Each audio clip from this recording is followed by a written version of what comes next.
Story Nema, mental sehat. Seperti biasa, buat yang baru gabung di sini, selamat karena kalian hidup. Kali ini, Nema mau nyeritain film pergedebukan requestan Basemers berjudul Gang yang rilis tahun 2020 kemarin nih men. Dan buat Basemers yang requestannya belum diturutin, sing sabar ya men, permen. Oke, langsung aja lah ya. Tarik napas dalam-dalam dan bumper dulu.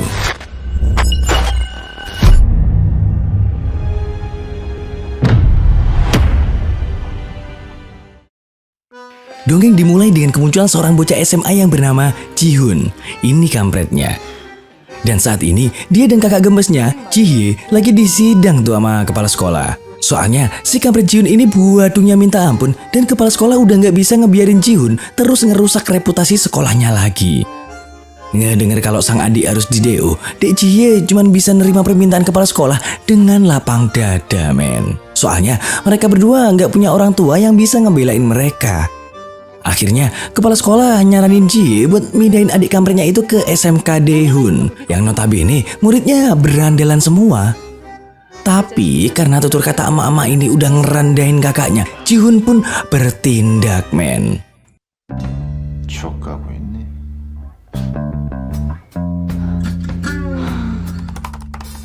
Walau begitu, sesampainya di rumah, Ji-Hoon langsung nyari info soal SMK Daehoon tuh men.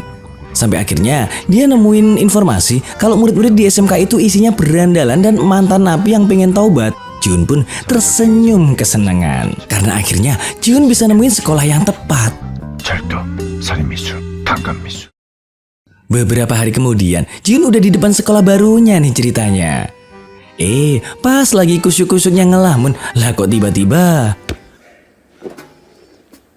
Nah, ngelihat penampilan dan tingkah mereka, Ji-Hoon pun mulai nyiapin jurusnya. Sampai kemudian 상대가 사정고 주저 말고 미안하다. 예상치 못한 전기다. di saat Ji-Hoon masih linglung, salah satu kampret yang bernama Yongsik ngejelasin kalau saat ini mereka sedang dalam keadaan gencatan senjata. Kalau enggak, Ji-Hoon pasti udah dijadiin perkedel sama mereka. Ya, karena nggak paham sama maksud Yongsik, Ji-Hoon pun milih cabut ke ruang kepala sekolah.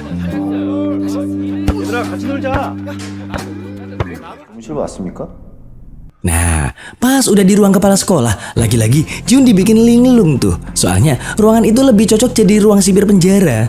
Apalagi bukannya nanya akademis, kepala sekolah malah nanya soal kemampuan gelutnya Ji-Hoon.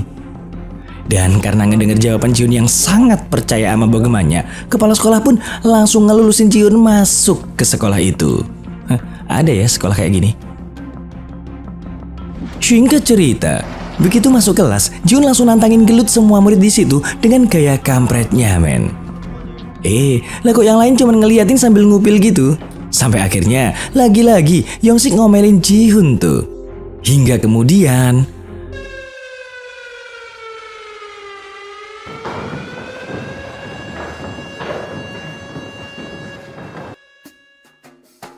di sini, Yongsik ngajak Ji-Hoon ke suatu tempat, di mana tempat itu adalah sebuah klub pertarungan bagi para murid-murid di sekolah itu, men. Dijelasin deh tuh sama Yongsik, kalau klub itu resmi buatan sekolah. Bahkan, semua orang bebas bertaruh dalam setiap pertarungan, baik itu murid maupun guru. Dan sosok pendiri klub itu adalah seorang murid bernama Daeho. Jadi, saat itu, Daeho bisa ngalahin semua murid di sekolah seorang diri, terus bikin klub bertarung dan sebuah undang-undang baru buat nyegah para murid bertindak terlalu brutal. Namun apesnya, baru-baru ini Daeho mengalami kecelakaan dan kabarnya masih belum kedengeran lagi sampai sekarang. Nah, karena Ji-Hoon pengen nguasain sekolah, dia harus bisa ngalahin 3 penguasa tertinggi di sana. Dimulai dari peringkat 3, ada Gite, sang pemimpin tim judo. Dia adalah atlet internasional yang terpaksa harus dikeluarin dari sekolah lamanya karena bermasalah sama gangster. Dan dia dijuluki Backbreaker. Terus di peringkat kedua ada si raja psikopat yang bernama Hot Dog. Dulu dia sebenarnya seorang murid jenius men. Tapi semenjak insiden yang merenggut kedua orang tuanya, tingkahnya seketika jadi barbar. Dan di peringkat pertama ada Changsik, sang kandidat terkuat dan yang paling misterius. Nah, karena udah nggak sabar pengen jadi penguasa, Jiun langsung nyamperin Changsik nih ceritanya. Dan karena diadang, dikaplok dia tuh bocah. Ngelihat itu, Changsik cuma ngasih peringatan tuh ke Jiun. Kalau ngelanggar undang-undang, dia pasti bakal nyesel. Dan bener aja men, tanpa sepengetahuan Jiun, ternyata para kampret yang sebelumnya udah pada ngumpul. Alhasil,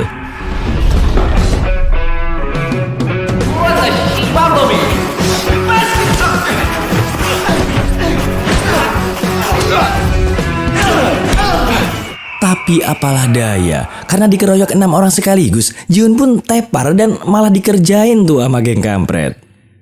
Dan karena Jiun ketahuan make suempak Hello Kitty, makin dicengin deh tuh. 헬로키티 아이가. 야, 이 새끼 다 벗겨봐. 브라자도 차고 있는 거 아니야?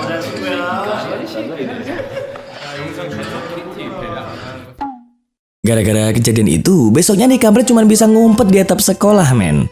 Dia ngerasa sangat malu karena harga dirinya sebagai begundal udah tercoreng. Gak lama, Yongsik ngasih tahu kalau insiden Hello Kitty udah nyebar ke penjuru sekolah. Nah, ngelihat Jiun yang lunglai, Yongsik nyoba ngasih motivasi tuh ke dia. 정정당당하게 예선에 들어. Singkat cerita, begitu udah daftar, Jiun akhirnya mulai menampilkan diri nih men.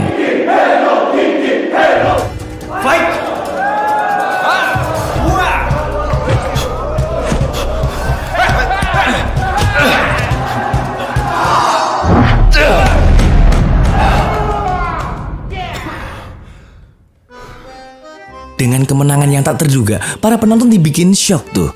Bahkan semua yang bertaruh kalau Jiun kalah pun nggak bisa berkata-kata men.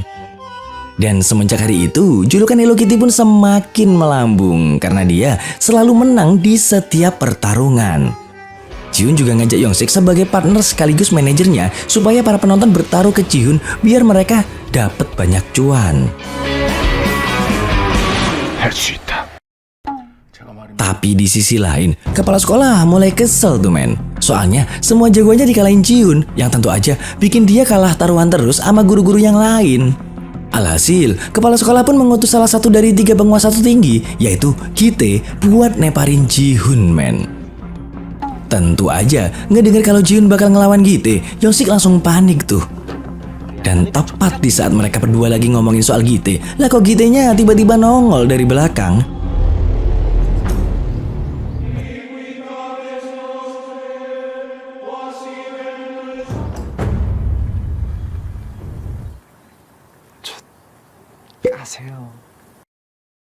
Dan karena nggak mau ngeremehin musuh, Jiun mulai browsing-browsing soal kelemahan atlet judo nih ceritanya. Hingga pas hari pertarungan tiba, Jiun udah siap banget buat ngelawan Kite. Fight! Namun apesnya, Jiun kena banting berkali-kali tuh dari Kite.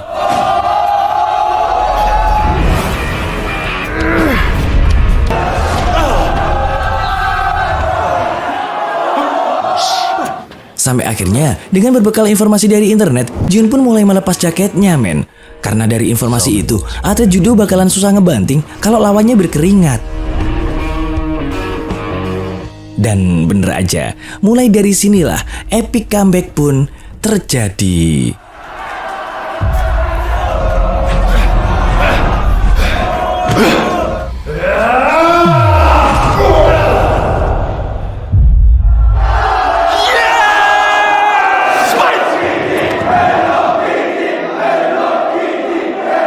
Di kelas, mereka semua ngerayain kemenangan Jiun dari Kite nih ceritanya.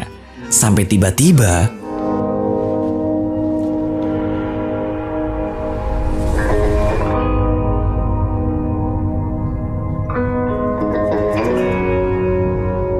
dan inilah Hotdog, si kampret terkuat kedua di sekolah itu. Tanpa basa-basi, dia nantang Jiun untuk bertarung di Fight Club kalau Jiun udah pulih dari lukanya. Nggak lihat itu, semua hanya bisa membatu men.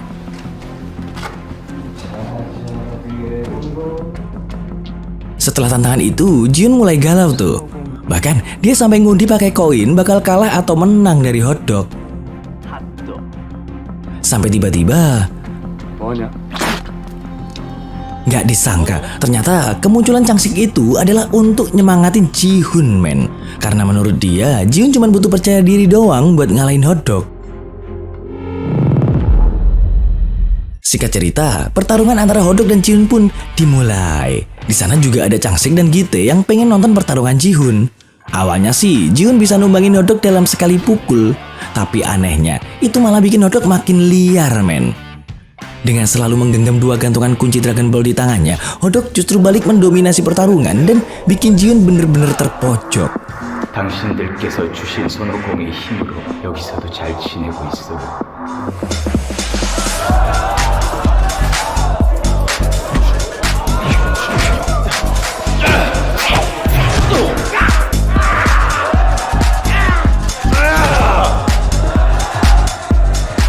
Sampai tiba-tiba salah satu gantungan kunci Hotdog jatuh dan dia mulai kayak orang depresi gitu nyariin gantungan kuncinya.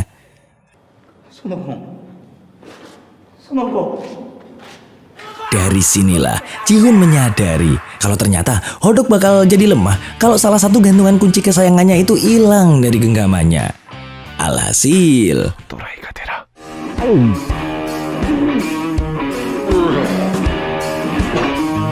ngelihat tingkah Ji-hoon yang juga jadi psikopat, tentu aja para penonton seketika kaget, men.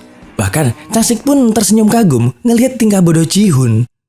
Tapi momen inilah titik balik dari Ji-hoon. Karena Hotdog udah nggak bisa ngendaliin dirinya, Ji-hoon pun mampu melumat Hotdog dengan gaya kampretnya.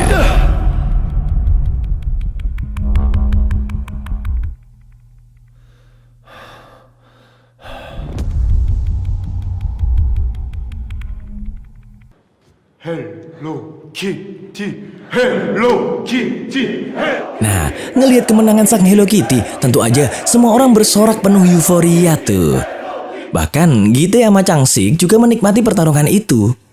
Namun tiba-tiba sang penguasa sekolah sesungguhnya datang, men. Dan inilah Daeho.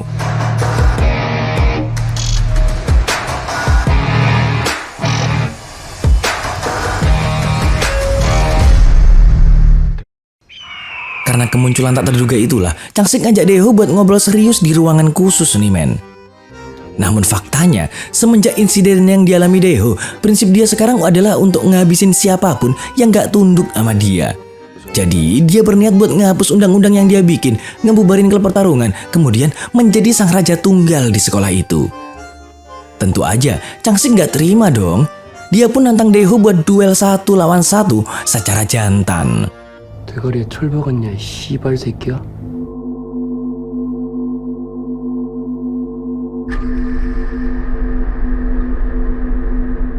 Dan duel pun segera dilaksanakan. Saat itu yang nonton cuma pentolan-pentolan doang sih, termasuk Ji-hoon dan Young-sik. Dan kini saksikanlah duel epik antar legenda.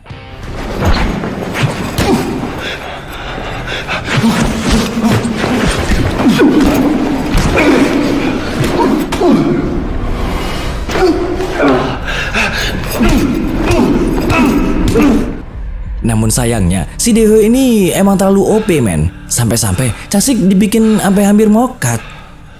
Begitu udah numbangin Changsik, Daeho juga ngabisin pengelola klub pertarungan mereka sampai nggak sadarkan diri, men. Akhirnya, dengan penuh ketegasan, Daeho ngebubarin klub pertarungan dan akan menjadi raja di SMK mereka.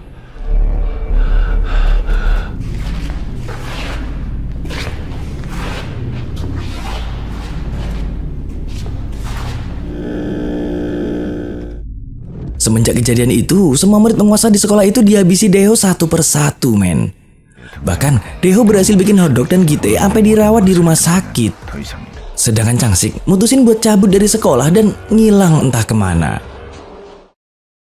Karena teror yang mereka alami itulah, hubungan Ji-hoon sama Young-sik jadi makin merenggang, seakan mereka nggak saling kenal gitu. Apalagi sekarang Young-sik gabung sama geng Daeho. Nah, pas mereka lagi asik nongki, Daeho tiba-tiba nanya soal keberadaan Ji-hoon nih, men. Soalnya cuman Ji-hoon seorang yang belum dia kalahin. Denger itu, Young-sik yang pingin ngelindungin Ji-hoon pura-pura kalau dia nggak begitu deket sama Ji-hoon. Sampai begitu Young-sik dapat kesempatan, dia ngasih tahu Ji-hoon agar mulai besok Ji-hoon nggak usah datang ke sekolah lagi. Soalnya Daeho lagi ngincar Ji-hoon. Lah kok tiba-tiba Daeho datang ke toilet, men. Alhasil,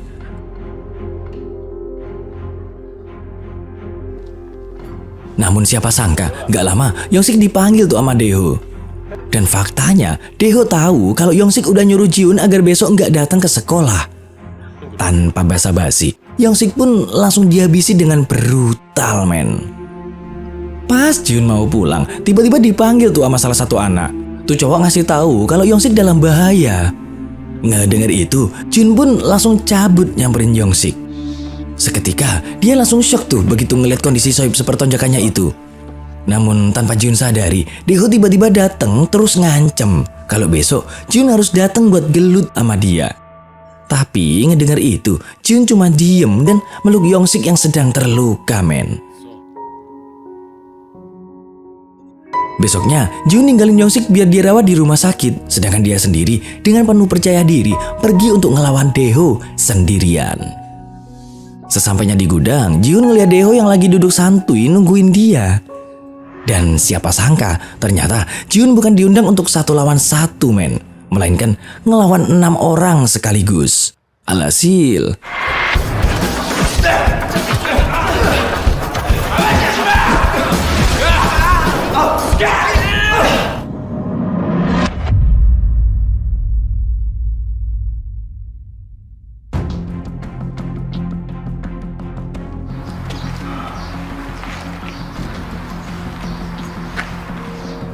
namun yang gak diduga sama wibu manapun, bala bantuan datang tanpa diundang, men.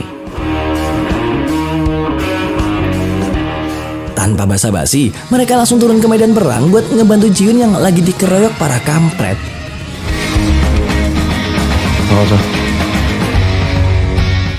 Seketika, spirit petarung Jiun pun meledak, men. Ngeliat itu, adrenalin Daeho juga ikutan naik. Terus ngajak Jiun buat duel di ruangan judo. Dan tanpa ada yang ngeganggu, pertarungan sang raja terakhir pun dimulai.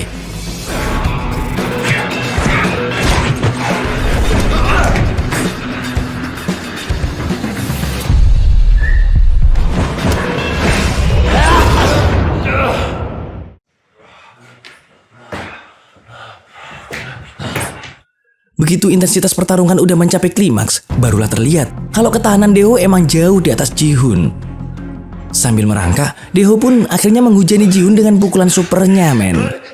Sampai pas Jihoon hampir hilang kesadaran, dia mendadak keinget kalau tulang rusuk adalah salah satu kelemahan tubuh manusia. Alhasil, dan inilah titik balik kebangkitan Jihoon, men. Daeho yang udah gak sanggup buat ngelawan Jihoon pun akhirnya hanya bisa pasrah dan harus tumbang lunglai lemes tak berdaya.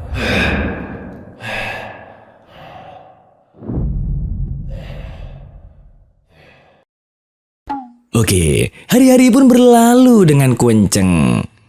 Karena kekalahannya, Daeho akhirnya milih resign dari sekolah, sedangkan klub pertarungan pun kembali diresmikan. Jihoon dan Yongsik yang udah kembali sehat mutusin buat ngelanjutin misi mereka untuk menaklukkan para penguasa sekolah.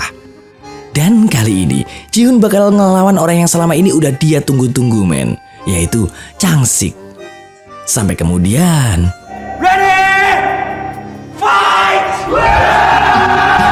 tamat.